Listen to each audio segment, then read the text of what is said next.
নমস্কাৰ মোৰ নতুন এটা ভিডিঅ'লৈ আপোনালোক সকলোকে স্বাগতম জনাইছো। আজি ভাবিছো মই কাপ কেক বনাম। সেইকাৰণে ভাবিলো ভিডিঅ'টো আপোনালোকৰ লগতো শ্বেয়াৰ কৰোঁ। আচলতে মই কণী নিদিয়াকে বনাম কাপ কেক। হেহে বলকচোন ভিডিঅ'টো আৰম্ভ কৰোঁ। মইনো কেনেকৈ বনাও কাপ কেক আপোনালোকেও চাব।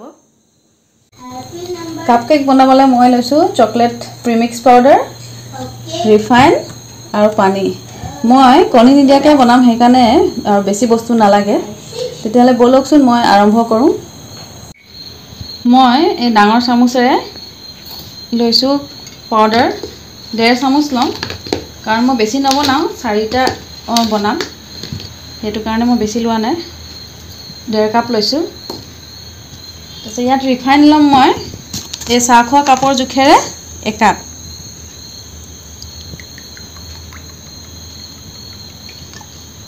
সম্পূৰ্ণ 1 কাপ লোৱা নাই, অলপ কম লৈছো।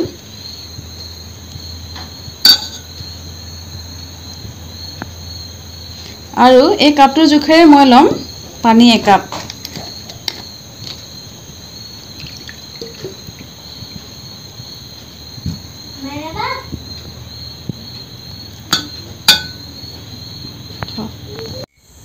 এয়া মই বেটাৰ মিক্স কৰিছো।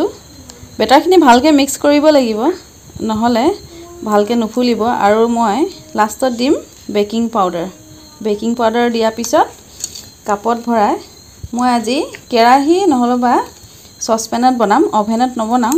হে আপোনালোকে চাই যাবচোন মইনো কেনেকৈ বনাও। এটা ইয়াত মই দিম বেকিং পাউডাৰ। এই সৰু চামুচখনে সম্পূৰ্ণ 1 চামুচ দিম।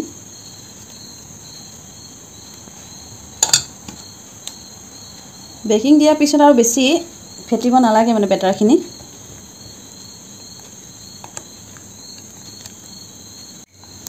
এয়া দেখিছেনে বেটাৰখিনি এনেকৈ পৰিব লাগে, তেতিয়া মানে ধুনীয়া হয় কেকটো, খাবলৈও কোমল হয় আৰু ধুনীয়াকৈ ফুলে। এতিয়া আমি এইখিনি এটা এটাকৈ কফি কাপত ভৰাই যাম। কাপত ভৰোৱাৰ আগতে প্ৰথমতে কাপত অলপ ৰিফাইন দি ল'ব লাগে, নহলে ইয়াত কেকখিনি লাগি ধৰিব যে। সেইকাৰণে গোটেইটা কাপত অলপ ৰিফাইন দি যাম। এই ৰিফাইন লগাই গৈছো এটা এটাকে।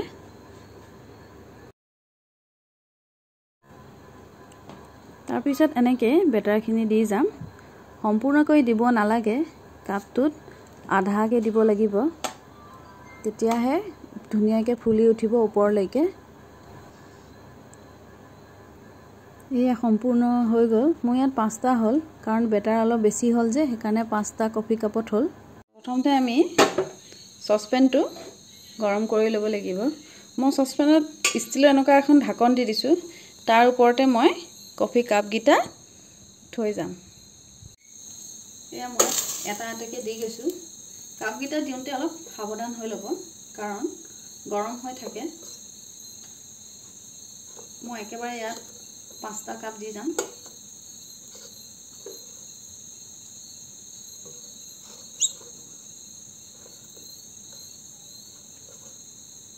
তাৰপিছত কাপকেইটা দিয়াৰ পিছত গেছৰ ফ্লেমটো একেবাৰে ল' কৰি ল'ব লাগিব।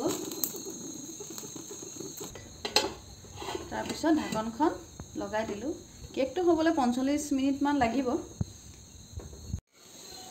এয়া দেখিছেনে আমাৰ কেক হৈছে, আৰু এটা বেছিকৈ ফুলিলে, একেবাৰে ওপৰলৈকে আহিলে। তাত বেটাৰটো অলপ বেছি হ'ল। বাকীকেইটা এইকেইটা চাওকচোন। এয়া আমাৰ কেকটো হৈছে নাই বলকচোন চাওঁ। তেতিয়াহ'লে আমি কেকটো হৈছে নাই চাবলৈ আমি এনেকুৱা সৰু চামুচ এখন লৈ লৈছোঁ, এনেকৈ কেকৰ ভিতৰত দি যাম।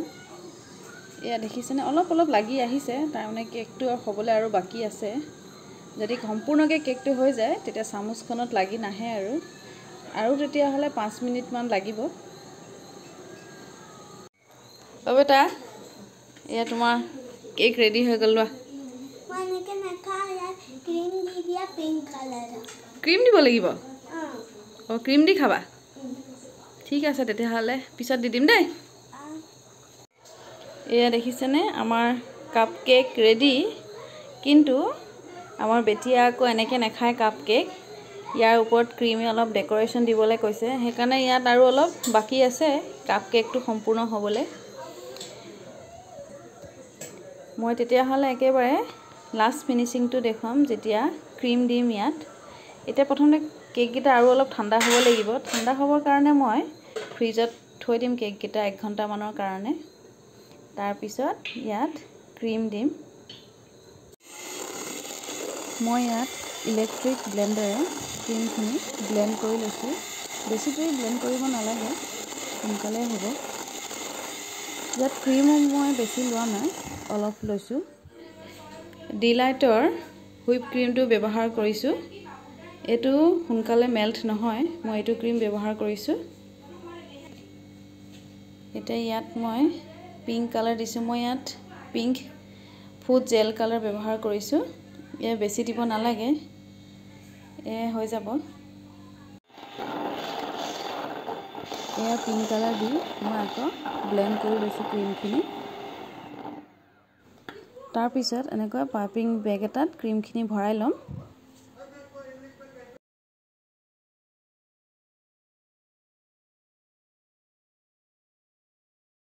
মই ইয়াত অকল এটা কেকহে এনেকৈ ডিজাইন কৰি দেখুৱাইছোঁ একদম সিম্পলকৈ কৰিছোঁ ষ্টাৰ নজল দি আৰু বিশেষ একো নাই কৰা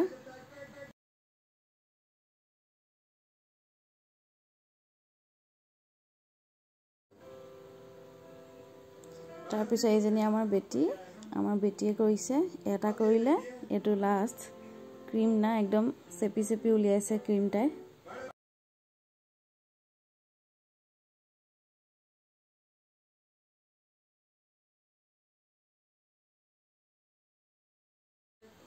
এয়া সব তাই কেনেকৈ কৰি আছে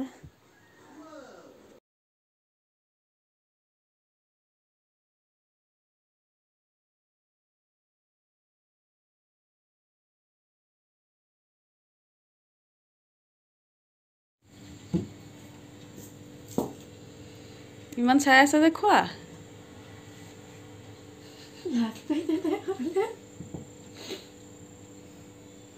কেনেকা হৈছে মানে খাবলৈ ভালে হৈছে